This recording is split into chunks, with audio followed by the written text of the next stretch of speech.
22대 총선 오늘로 23일만을 남겨놓고 있습니다. 이번 주 목요일부터 이틀 동안은 후보자 등록이 진행이 되는데요. 정치부 여야 반장들과 함께 이번 총선 쟁점을 짚어보기 위한 시간을 마련했습니다. 네, 앞서 보신 대로 총선 이 안에 있다. 왜 이름이 이러냐면요. 이종원 여당 반장 또 안윤학 야당 반장과 함께하기 때문입니다. 두 분 어서 오십시오. 네, 안녕하세요. 안녕하십니까. 네, 첫 시간인데 뭐 각오라고 해야 될까요? 네. 일단 저는 이 스튜디오에 앉아보는 게 뭐 한 3년도 넘은 것 같거든요. 네. 그래서 좀 긴장도 되고 앵커할 때보다 더 긴장하네요. 예, 좀 설레기도 하는데 이번 총선 아무래도 이 초접전을 예상하시는 분들이 많잖아요. 네. 그렇기 때문에 제가 이제 국민의힘을 담당하고 있는데 우리 팀원들하고 저하고 또 현장에서 취재한 내용들 가감없이 전달해드리도록 노력해 보겠습니다. 네, 우리 야당 반장인 안윤학 반장도요. 네, 저희도 뭐 야당 팀원들과 함께 현장 분위기 이제 최대한 자세히 전해드리기 위해서 노력하고 요새 와서 좀 느끼는 거는 뭐 정치권 인사들이나 뭐 현장 기자들 또 민심을 좀 잘 모른다. 왜냐하면 하루하루가 좀 바뀌는 것 같아요, 많이. 네. 예, 그래서 좀 요즘에 이제 하는 말이 이제 민심 앞에 겸손하자. 뭐 그런 겸손한 자세로 하여튼 정치권의 상황을 다 낱낱이 모르겠지만 네. 최선을 다해서 네. 전해드리겠습니다. 겸손하되 날카로운 시점으로 사실 이 코너를 왜 준비했냐면 좀 더 객관적인 시각에서 전국을 들여다볼 수 있기 때문에 여야 반장과 함께 객관적으로 한번 짚어보겠습니다. 먼저 두 여야 반장이 꼽은 키워드거든요. 첫 번째 키워드부터 확인하겠습니다. 네. 공천 취소, 공천 실패, 그리고 물음표 어떻습니까? 지금 키워드가 첫 번째로 이렇게 공천이 나왔는데 아무래도 공천이 화두긴 했어요. 네. 최근 뭐 일주일 동안 여야 가리지 않고 이제 네. 공천 취사가 잇따랐었는데 국민의힘 같은 경우에는 지난 주말에 이 장해찬 전 청년최고원이 부산 수영 공천 취소가 됐거든요. 그렇죠. 그래서 오늘 이틀 동안 이제 침묵을 하다가 오늘 조금 전에 기자회견도 열었는데 무소속으로 출마를 하겠다 이렇게 입장을 밝혔고요. 그래서 지금까지 국민의힘 공천 취소가 된 예비 후보들이 모두 5명으로 늘었어요. 그래서 그래픽으로 한번 정리를 해봤는데 아마 추가로 나오면 이제 이 한 판에 다 넣기도 힘들 정도로 이제 좀 인원이 많이 늘어났어요. 그래서 네. 김연아 후보, 박일호 후보는 이제 수사 중인 사안이 있었고 정우택 국회 부의장이죠. 정우택 후보 같은 경우에는 돈봉투 수수 의혹이 제기됐었고 도태우 후보와 장해찬 후보는 막말 논란이 있었고요. 그래서 이 외에도 이제 대전 서구갑의 조수현 후보가 이 일제 강점기 옹호 이런 논란으로 인해서 비판이 계속 제기되고 있는데 추가로 나올지는 좀 지켜봐야 할 것 같은데 왜냐하면 이제 21일부터 선관위에서 후보자 등록 접수를 받거든요. 네. 그렇게 되면 이제 사흘밖에 안 남았는데 그 사이에 후보를 이제 교체하기가 쉽지 않잖아요, 물리적으로. 그렇기 때문에 추가로 공천 취소가 나올지는 좀 지켜봐야 될 것 같고. 사실 이 공관위에서 공천장을 줬다가 회수하는 게 이렇게 간단한 절차는 아닙니다. 네. 특히나 이제 경선을 거쳤다는 건 어느 정도 이제 여론조사라는 결과가 반영이 되기 때문에 대표성이 인정이 되는 거잖아요. 그렇기 때문에 나중에 뭐 아직 불거지지는 않았지만 소송전이 이어질 수 있는 상황이고 그렇기 때문에 아마 고심이 깊었던 것 같은데 이 당장 또 뭐 장해찬 도태우 후보 지금 무소속으로 나오겠다 이런 그렇죠. 자국이 예. 들고 있기 때문에 일단 한동훈 위원장 또 관련 발언부터 한번 들어보겠습니다.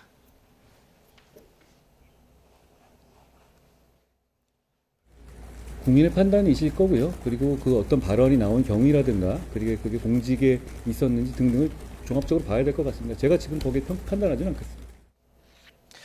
이 발언이 이 공천 취소가 있기 하루 전에 내놓은 발언이었거든요. 그러니까 저 때까지도 사실은 이 결정을 짓지 못한 상황이었는데 아무튼 뭐 늦었지만 만시지탄이지만 뭐 결단을 내린 상황이었는데 아무래도 좀 아쉬운 부분은 도태우 후보 같은 경우에는 한동훈 위원장이 이 재검토를 좀 요청을 했었어요. 그런데 공관위에서 한 차례 공천 유지를 결정한 뒤에 이틀 만에 스스로 그걸 이제 뒤집은 거거든요. 이 제기된 의혹들이 사실은 뭐 새로 제기된 게 아니라 그 이전부터 이제 드러났던 것들이기 때문에 이 시스템 공천 자체에서 좀 사전에 걸러졌으면 하는 그런 아쉬움은 좀 남고 있습니다. 네, 사실 야당 공천이 워낙 시끄러웠기 때문에 국민의힘이 좀 공세로 고리로 그걸 공격하다가 지금은 좀 분위기가 바뀌었는데 야당은 어떻습니까? 지금까지 공천 취소가 어떻게 좀 파악되고 있죠? 공천 취소는 지금까지 이제 그 한 명, 지난 14일 지난주였죠. 그러니까 후보 재추천 결정이 난 게 정봉주 전 의원이 있습니다. 네. 강북을 지역. 이제 구체적으로 워딩을 좀 보시면 2017년 7월에 자신의 이제 팟캐스트에서 한 발언입니다. DMZ에 들어가서 경품을 내는 거야. 발목질에 밟는 사람들한테 목발 하나씩 주는 거야. 이런 식으로 발언을 해서 네. 이게 반인권적이다. 그리고 우리 안보와 직결되는 사안에 대해서 당에서는 좀 심각하게 좀 받아들였는데 그리고 발언 직후에 논란이 되니까 13일 날 이제 페이스북에 발언 직후 당사자께 이 부분이 좀 중요합니다. 네. 당사자께 직접 유선상으로 사과를 했다고 발표를 했어요. 페이스북에. 하지만 그게 당사자가 아니라 그 당시 김정원 상사나 하재헌 하사한테는 유선상으로 해명을 하지 않은 것으로 이제 거짓 사과 논란이 일어나서 이제 후보 재추천 결정이 바로 나게 됩니다. 그러니까 핵심적인 게 이 대표 측에서는 애초에는 사과도 했고 많은 세월이 지난 점을 양해해달라 해서 처음에는 넘어가는 분위기였어요. 네. 하지만 거짓 사과 보도가 나자마자 바로 이제 결단을 내린 거죠. 그러면서 저희가 이제 이재명 대표 측근들하고 이제 통화해본 결과 가장 핵심적인 사항은 거짓 사과 논란이었다. 거짓 사과 딱 결정적이었다. 목발 지뢰 발언은 사실 사과도 하고 넘어갔지만 이 거짓 사과 부분, 왜냐하면 대표가 사과를 했다고 보고를 받았다고 했는데 그걸 이제 뒤집는 발언이 나왔으니 네. 대표 입장에서도 어쩔 수 없는 결단을 내려야 될 상황이 왔었던 거죠. 근데 그 이제 거짓 사과 논란이 나오고 이 대표가 한 발언이 있는데 그거 잠깐 듣고 오시겠습니다. 네. 정치인이란 모든 것에 대해서 책임지는 것입니다. 비가 오지 않아서 기근이 와도 임금이 책임지는 겁니다. 우리도 매우 엄중하게 이 사안을 바라보고 있다는 말씀을 드리고 일단 우리 국민들의 눈높이에서 사안을 바라보도록 하겠습니다. 이 발언이 있고 이 발언 이제 오후에 이제 발언이 있었는데 그리고 한참 결단을 하기까지가 좀 시간이 걸렸어요. 이제 새벽 2시 정도에 이제 공지가 나서 네. 저희도 부랴부랴 이제 기사를 썼는데 그렇게 해서 이제 오늘 내일 해서 박용진 의원하고 조수진 변호사가 이제 경선을 치러주고 있죠.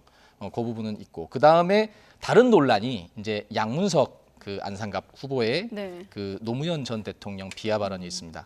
그 부분이 있는데 뭐 국민의 70-70%가 반대한 한미 FTA를 밀어붙인 뭐 노무현 대통령은 불량품이다. 이명박 전 대통령과 함께 이렇게 불량품이다 이런 발언이 있었는데 이 부분이 지금 이제 당내에서 좀 논란이 되고 있어요. 다시 이제 친문과 친명 간의 갈등 그런 게 좀 촉발되는 요인으로 분석이 되는데 다만 이 부분은 조금 더 지켜봐야 될 것 같은 게 대표 입장에서는 네. 노무현 전 대통령은 어디까지나 정치인에 대한 그리고 FTA에 대한 정책에 대한 비난 그 부분에서 표현상에 좀 거친 부분이 있었지만 하지만 인권이나 이런 부분과는 관계가 없다라고 선을 그었고요. 이제 그 정봉주 전 의원 같은 경우는 사회적 약자에 대한 비난이기 때문에 이건 용납할 수 없다. 그래서 좀 사안을 좀 달리 보고 있는데 이 부분 내에서도 지도부 내에서 조금 의견이 갈리고 있어서 어떻게 결론이 날지는 조금 더 지켜봐야 될 것 같긴 합니다. 네, 워낙에 좀 리스크를 걷어내는 과정이기 때문에 여야 모두 좀 고민이 깊어 보이고 일단 공천은 거의 다 끝나가는데 자 먼저 여당 반장은 지금까지 뭐 국민의힘 공천 과정 쭉 보면서 몇 점 정도 줄 수 있나요? 점수로 매긴다면? 뭐 이 국민의힘 당직자분들도 다 보고 계실 텐데 네. 객관적으로. 그 일단은 뭐 국민의힘은 지역구 공천 254곳 공천 다 끝났고 예. 이제 조금 전에 비례대표 명단도 발표를 했는데 제 개인적으로는 뭐 점수를 드린다면 한 70점 정도 줄 수 있을 것 같아요. 일단은 좀 플러스 요인을 좀 보자면은 일단은 아무래도 민주당보다 좀 잡음이 덜했죠. 네. 뭐 이 무감동이라는 비판도 있었지만 그래도 좀 비교적 그 부드럽게 진행이 됐고 이 좀 어려웠던 점이 뭐냐면 이 4년 전 총선에서 참패를 했기 때문에 현역 수가 훨씬 적잖아요. 그렇기 때문에 인물난을 겪을 수밖에 없었는데 또 고육지책으로 또 나름 자구책을 마련해서 여러 가지 전략을 썼어요. 그래서 그래픽을 좀 정리를 해봤는데요. 키워드를 좀 뽑아봤는데 일단은 이 이재명 대표 지역구에는 원희룡 전 장관을 이제 표적 공천했고 대표적으로요. 그리고 또 이 무게감 있는 중진들을 지역구를 교체해서 민주당 의원들이 현역으로 있는 그런 지역구에 재배치를 했고 또 이 민주당으로에서 현역으로 있던 의원을 입당을 시켜서 그 지역구로 내보내는 김영주, 이상민 의원 같은 경우에는 뭐 해당 지역구 현역 의원이고 네, 귀순 김윤식, 조광한 후보들 같은 경우에는 전직 시장들이거든요. 네. 그렇기 때문에 나름 또 지역에서 인지도도 있는 후보들인데 개인적으로는 이 선거 직전에 당적을 바꾼 거잖아요. 이 부분에 대해서 유권자분들이 표심이 어떻게 이동할지 개인적으로는 좀 관심이 좀 많이 가는 부분인 것 같고요. 네. 하지만 또 이제 마이너스 부분을 좀 짚으라면 아무래도 여당에서는 이 현역 활용 비율이 높다 보니까 현역 교체율이 많이 떨어졌어요. 그래서 4년 전에는 43.5% 정도였는데 이번에는 35%가 조금 넘었거든요. 그래서 이 정치 신인이 좀 많이 등용하는 데는 좀 제한이 있었던 점, 이 부분은 좀 마이너스 포인트인 것 같습니다. 네. 야당 반장은 민주당 총선 공천 어떻게 몇 점이나 줄 수 있을까요? 이 점수를 말씀드리면 좀 전화가 많이 올 것 같은데. 먼저 70이라고 얘기해가지고 예, 저는 그 51점 정도. 51점? 이게 좀 박하한가요? 네. 51점 정도인데 그 사실 구조적으로 여당과 달리 좀 논란이 있을 만했습니다. 왜냐하면 정권 교체가 돼서 전 정권 인사들이 있었고 그리고 현역들이 지금 160명 넘게 있고 그다음에 그 지자체장 지난번에 지방선거에서 패배하면서 지자체장 인사들까지 해서 그래서 여담으로 약간 농담식으로 약간 잉여 인력의 병목 현상이라는 얘기까지 나올 정도로 좀 구조적으로 좀 문제가 있었습니다. 네. 뭐 그런 시점에서 그러하지만 좀 잘 좀 스무스하게 넘어갔으면 괜찮았는데 일단은 저희가 다 알다시피 이제 친명 횡재, 비명 행사라는 말이 나올 정도로 공천이 좀 시끄러웠고 물론 이제 친명 쪽에서도 공천 배제나 탈락자들이 있었습니다. 있었지만 친명들의 자진 희생이 없었다. 예를 들면 많이 거론됐던 게 조정식 사무총장이라든가 그다음에 기타 등등 여러 분들이 계셨는데 네. 희생이 없었고 그다음에 수적으로 비명이 너무 많이 공천에서 배제됐다. 하위 20% 의원들 평가 하위 그 의원들이 거의 다 이제 대부분 생활하지 못하고 경선에서 탈락하셨는데 그래픽 보시면 저희가 이제 그 박강원 전 원내대표 같은 경우 네. 조금 당내에서 굉장히 좀 충격이 컸습니다. 3표 차였고요.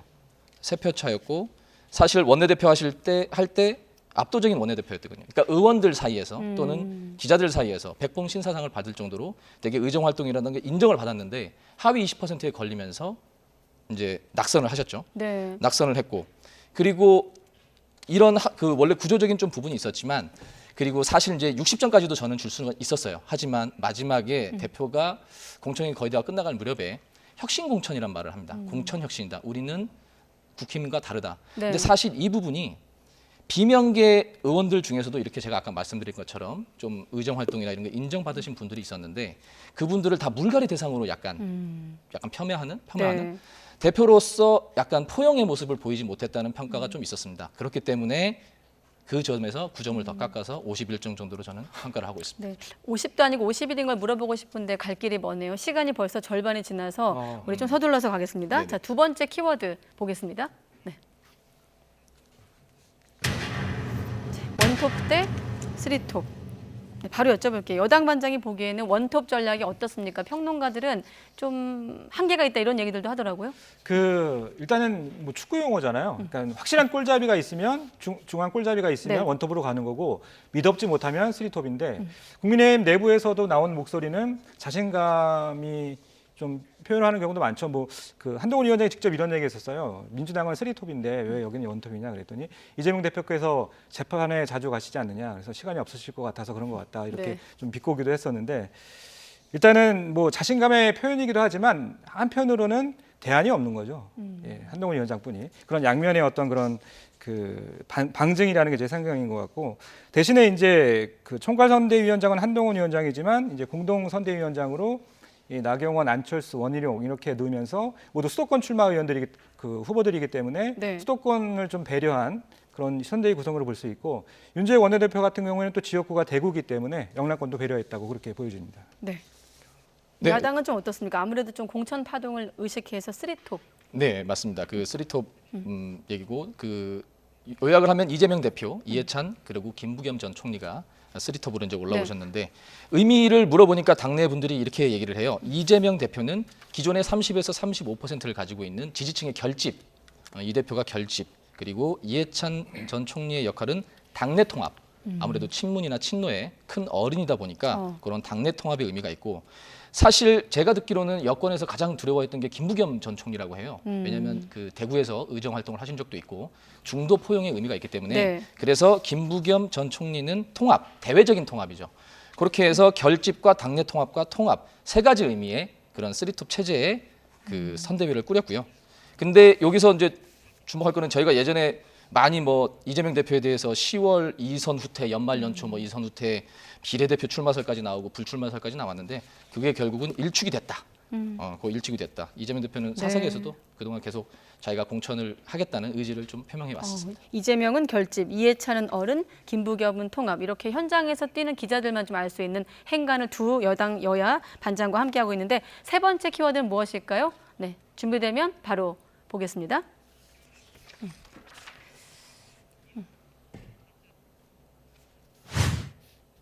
동선으로 본 총선 전략. 아무래도 일정이 곧 메시지다 보니까 어디를 가느냐가 중요하다는 그렇죠. 이런 얘기죠. 예. 그래서 당장 지난주 이제 일정을 좀 저희가 한동훈 위원장 같은 경우는 일정을 보면 이 수도권에 좀 집중돼 있는 걸 볼 수 있어요. 이게 선대위 발족 구성을 전후로 해서 이제 영남도 갔다가 이제 호남도 가긴 했었는데 네. 수도권에 집중했었는데 저희 취재로는 내일도 아마 서울 동작구를 생각하고 있는 것 같아요. 네. 그래서 한강벨트네요. 네. 예. 그래서 왜 그러냐면 최근에 이제 집권 여당이다 보니까 용산발 리스크 때문에 요새 여당 내 분위기가 좀 안 좋습니다. 그래서 이 수도권 위기론이 좀 가장 근심거리인데 아무래도 이제 뭐 이종섭 대사 문제라든지 또 이 황상무 시민사회 수석 문제가 아무래도 악재로 좀 보고 있는 것 같은데 어제 이제 한동훈 위원장이 그래서 그런 발언을 내놨었잖아요. 일단 어제 발언 좀 한번 들어보겠습니다. 공수처는 즉각 소환을 통보해야 하고 이종섭 대사는 즉각 귀국해야 한다고 생각합니다. 황상무 수석의 발언이 부적절했다는 말씀은 제가 이미 드린 바 있습니다. 국민 눈높이에 맞지 않는 발언이고 본인이 스스로 거취를 결정하셔야 한다고 저는 생각합니다.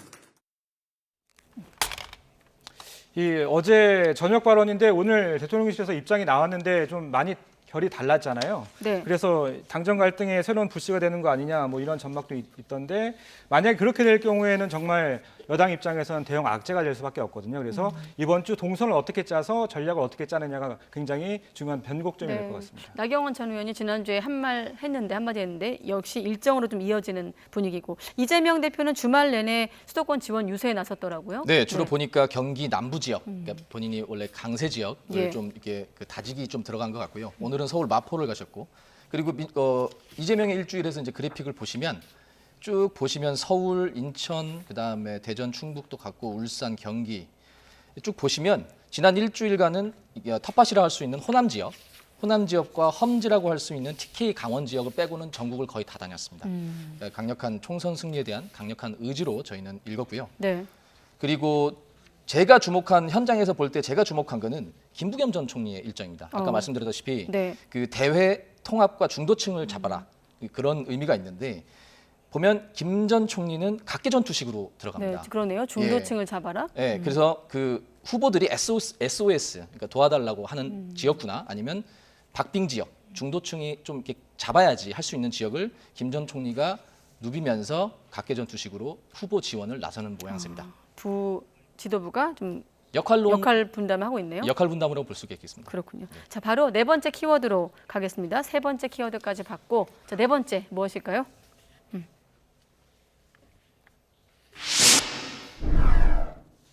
네.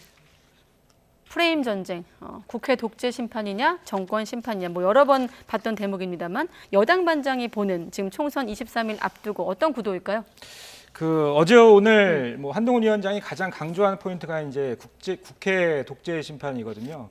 이재명 대표 방탄 때문에 이 국회가 제 역할을 하지 못했는데 가장 큰 원인이 이제 민주당에 있다라는 거고, 그래서 이제 국회 입법 권력 교체가 절실하다. 한동훈 위원장의 요즘 어제 오늘 가장 강조하는 포인트고요. 네. 사실 한동훈 위원장 취임 이후에 여러 가지 사안에 대해서는 말을 좀 아끼면서도 이재명 대표는 집요하게 공격을 했었거든요. 그래서 한동훈 위원장 관련 발언 일단 들어보시겠습니다. 네. 패륜 공천이라고 얘기했는데 패륜이 뭐죠? 패륜, 형수, 욕설, 배우 관련 의혹, 검사 사칭 너무 많아서 말을 못하겠어요. 친일 공천이라고 했는데 일제 법화, 일제 샴푸 법화 위원, 구구 공천이라고도 했죠. 일배 의혹. 대단한 건 이걸 다 이재명 대표 한 명이 했다는 겁니다. 따라가기도 힘든 만큼 여러 말이 들어있네요. 예. 사실은 뭐 이 국민의힘 전통적인 지지층이 들으신다면 사이다 발언으로 들리실 거고, 그렇지 않은 중도층이라든지 야당 지지층에서 보시면 그렇게 호감을 가질 만한 그런 화법은 아니거든요, 분명히. 그런데도 이제 이재명 대표를 집요하게 계속 공격했던 이유는 이번 총선 구도를 한동훈 대 이재명으로 만들려는 거거든요. 왜냐하면 여당 입장에서는 국정 지지율이 뭐 요즘은 좀 회복됐다는 조사도 있지만은 네. 저조한 편이기 때문에 윤 대통령이 총선 전면에 나서는 게 굉장히 부담스러운 상황인 거죠. 그래서 한동훈 대 이재명 구도를 만들려고 계속 노력을 했던 것이고, 하지만 요즘 이제 용산발 리스크가 그래서 더 위험한 거고요. 분명 이제 또 여당이 가지는 프리미엄이라는 게 있잖아요. 네. 정부에서 정책을 바로바로 만들 수 있기 때문에 그런 점도 적극 활용한다는 계획입니다. 네, 방금 말한 그 용산발 리스크가 생기면서 민주당이 좀 더 정권 심판에 좀 더 올인하는 분위기예요. 네, 맞습니다. 그 여권에서는 이재명 대 한동훈의 구조를 만들고 싶지만 네. 이 대표는 일관되게 이재명 대 윤석열 윤석열. 대통령 구도를 만들고 싶습니다. 그 한동훈 위원장이 개입을 하게 되면 사실 한동훈 위원장은 냉정하게 얘기해서 미래 권력이잖아요. 그러니까 미래 권력과의 맞대결 구도면 정권 심판론이 희석된다는 판단을 진작부터 했었습니다. 그래서 계속 일관되게 한 위원장이 공격을 해도 일일이 다 대응하지 않고 답할 가치가 없다. 거기엔 답할 이유가 없다. 그러니까 TV 토론 같은 경우도 한동훈 위원장이 계속 그걸 했는데 제안을 했는데 네. 이 대표는 계속 거부를 했죠. 김기현 대표도 마찬가지였습니다. 김기현 대표도 김기현 전 대표도 계속 제안을 했는데 이 대표는 계속 윤석열 대통령 대 이재명의 구도를 만들기 위해서 그런 그 계속 거부를 했고요. 그 관련 녹취 좀 들어보시고 오겠습니다. 대통령이 취임하고 또 제가 야당 대표로 취임한 이후에 국정을 놓고 대통령과 단 한 차례도 만나지 못했습니다. 민생이 파탄나고 경제가 이렇게 어려운 상황인데 이 난국을 해결하고 경제 파탄 문제를 조금이라도 완화하기 위해서라면 저는 대통령과 야당 대표의 대화가 먼저다라고 생각합니다. 보신 것처럼 이 대표는 계속 그 정권 심판론으로 그 기조를 잡아가고 있습니다. 네, 그리고 또 제3지대 이야기를 하는데 조국 혁신당부터 언급하는 좀 이유가 있을 것 같아요. 네. 그 사실은 이제 기자들도 좀 놀라고 있는데요. 사실은 이 본인은 뭐 아직 2심까지 실형을 받고 판결이 확정은 되지 않았지만 네. 이 부인 정경심 씨는 이미 제가 징역 4년으로 기억을 하는데 실형을 선고받고 네, 지금 수감 확정 판결 중이잖아요. 받았죠. 예. 그렇기 때문에 이 창당을 하거나 출마를 선언하는 게 그게 의미를 부여할 수 있을까 뭐 이런 문제 제기가 좀 있었던 거죠. 그런데 최근 상승세는 아무래도 이 민주당의 공천 파동이 그 원인이지 않을까 생각이 드는데 그 부분은 뭐 이따가 안윤학 반장이 설명을 해드릴 것 같고 네. 이 국민의힘도 이 조국 혁신당의 상승세가 굉장히 부담이죠. 왜냐하면은 이 민주당이나 국민의힘의 전통적인 지지층들은 이 서로 상대당을 찍지는 않습니다. 대신에 이 실망스럽다면 투표장에 가지 않는 거죠. 그런데 이제 조국 혁신당이 이 상승세를 띄우면서 네. 이 야권 지지자들이 투표소항으로 가는 일이 더 많아지는 거거든요. 그렇게 될 경우에는 당연히 이 비례대표는 조국 혁신당을 찍더라도 이 지역구는 민주당 후보를 찍게 될 수밖에 없고 당연히 국민의힘에게는 좀 부담스러운 포인트가 되겠죠. 그래서 한동훈 위원장도 최근에 조국 혁신당을 자주 공격하고 있습니다. 들어보겠습니다. 이재명의 민주당, 조국, 통진당의 후예들이 뭉친 후진 세력들의 탄핵 본색이 드러난 것이고 진짜 목표가 드러난 겁니다. 거대 야당인 민주당과 그와 예, 저희가 준비한 녹취가 또 있긴 한데 그거는 기회가 되면 다음에 들려드리기로 하고. 좀 다른 얘기가 나갔습니다만 예. 마저 아무튼 설명해 이제 주시죠. 한동훈 위원장이 이제 뭐 1번부터 6번까지 지금 정치 개혁안을 발표했는데 네. 그 중에 6번째가 이 대부분은 이제 민주당을 겨냥한 정치 개혁안이었는데 마지막 6번째가 이 이 조국 혁신단을 겨냥한 거예요. 네. 이 비례대표 후보자가 이 당선 뒤에 판결이 확정될 경우에는 다른 의원에게 승계하지 못하도록 하자. 이게 바로 이제 조국 혁신단을 겨냥했던 거거든요. 네. 특히나 이제 국민의힘이 부담스러운 이유는 뭐냐면 이 조국 대표라는 인물은 윤석열 정부하고 각이 확실하게 서는 인물이잖아요. 그렇기 때문에 이제 조국 혁신당이 이 상승세를 탈수록 당연히 윤 대통령이 이 총선 링 안에 가두는 효과가 있는 거죠. 그래서 이 정권 심판론, 이 야당의 프레임에 갇히게 되는 네. 그런 이 걱정이 있다라는 게 이 국민의힘의 입장입니다. 1분만 더 쓰기라고 자, 안윤학 반장 얘기로 마무리하겠습니다. 네. 지금 추세를 한번 보면 어떻습니까? 여론조사 결과도 좀 자주 나오기도 하고요. 네, 그 추세를 보면 오늘 여론조사 보니까 꽤 20%를 넘는 여론조사 나왔더라고요. 네. 지난주 갤럽은 19%가 나왔고요. 저희가 그래서 정당 득표율에 따른 조국 혁신당의 의석수를 예상치를 한번 뽑아봤습니다. 보통은 한 10% 뽑으면 5석 정도라고 보는데 저희가 이걸 가정을 해서 했던 거예요. 네. 뭐냐면 여당 국힘과 국민의힘과 민주당이 125석씩 동점을 이뤘을 때 그리고 지난주 갤럽 기준으로 해서 지지율을 넣었을 때 보니까 9에서 10%가 나오면 한 6석 정도. 그래서 쭉쭉 보면 한 19에서 20%가 나오면 11석 정도. 그래서 조국 대표도 목표가 10석 이상이다라고 말씀을 하시죠. 네. 그러니까 그런 정도로 지지율이 지금 계속 상승세가 타고 있는데 이게 민주당은 지금 사실 속으로는 웃고 있지만 네. 겉으로는 대놓고 웃을 수가 없어요. 왜냐하면 조국이란 그 인물의 자체에 대해서 중도층의 비호감도 분명히 있기 때문에 지역구에서 그 중도층이 떠날 가능성. 하지만 속으로는 어떤 생각을 하겠냐면 비례대표 지민 비조라고 아까 말씀하셨는데 지역구 민주당 뭐냐면 비례대표 조국 혁신당을 찍기 위해서 네. 유권자들이 민주당을 찍기 싫어도 간다는 거죠, 투표장에. 지지층 결집의 효과. 그래서 조국 대표가 늘 지민 비조를 강조하면서 지역구는 민주당을 찍어라. 네. 이게 전체적으로 보면 야권의 파이가 커졌다. 그래서 겉으로는 네. 대놓고 웃지 못하지만 속으로는 조금 반색하는 좀 분위기가 있습니다. 네. 네. 끝나갈 때 되니까 안 반장 표정이 풀어지는데 좀 더 하지 않은 분들도 계실 것 같아요. 목요일 날 또 나올 예정입니다. 이렇게 총선까지 월요일, 목요일 두 반장과 함께합니다. 네, 총선 이 안에 있다. 두 여야 반장과 함께했습니다. 고맙습니다. 그렇습니다. 감사합니다.